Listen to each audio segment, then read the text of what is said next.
Hi guys, அஸ்ஸலாமு அலைக்கும் and welcome to ஃபர்ஹானாஸ் துன்யா.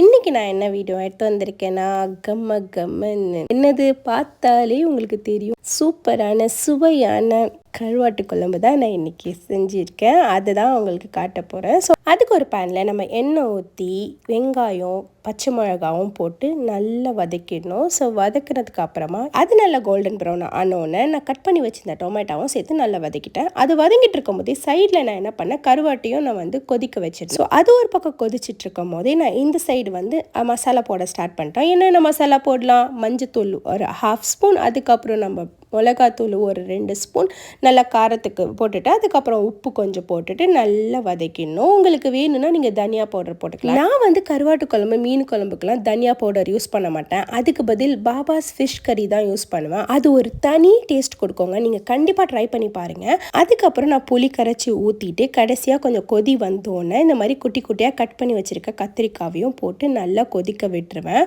மூடி போட்டு கொதிக்க விட்டுருவேன். ஒரு 5 மினிட்ஸ் 10 மினிட்ஸ் நல்லா கொதிச்சதுக்கப்புறம் நல்லா சுண்டி வரும், அப்படி எண்ணெய்லாம் பிரிஞ்சு வரும். அதுக்கப்புறம் அது நல்லா வற்ற விட்டுட்டு கொஞ்சம் நல்லா திக்கு கிரேவி ஆனோன்னே அப்படியே ரைஸில் போட்டு பிசைஞ்சு சாப்பிட்டு பாருங்கள். அதை விட ஒரு டேஸ்ட் கிடையாதுங்க. ட்ரை பண்ணிவிட்டு கமெண்ட்டில் சொல்லுங்கள். Bye bye.